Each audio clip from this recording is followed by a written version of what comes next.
Less popular than football or handball, the women's rugby community is taking up more and more space in the world of sports in Côte d'Ivoire. Inter-school competitions and the interprofessional league that have just launched in Abidjan, where 23 men's clubs and 14 women's clubs play, contribute greatly to this growing trend.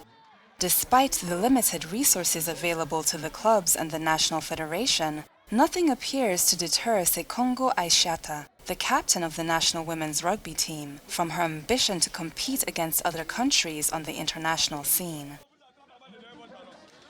I discovered this sport at school through my teacher, Mr. Ouattara Legisongi, at the Modern High School of Wangolo in Class 6. It is not easy financially with the clubs, but we also want to play internationally to show that Côte d'Ivoire has great potential in women's rugby.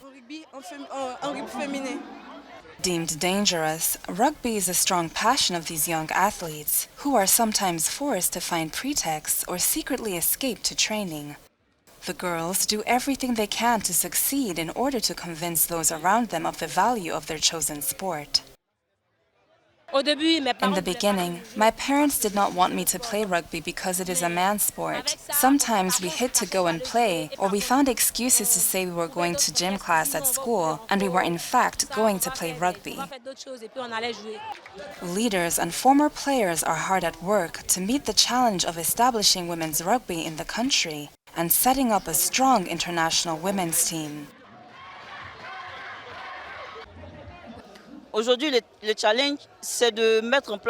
the challenge is to set up a national women's rugby team and to ensure that rugby is played throughout Côte d'Ivoire.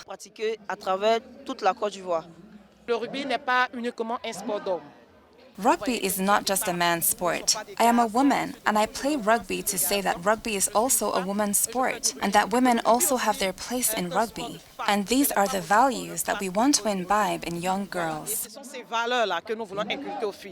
Increasingly in the spotlight, rugby is seen by many young girls as a means of emancipation. Today, there are more than 300 licensed female rugby players in Côte d'Ivoire.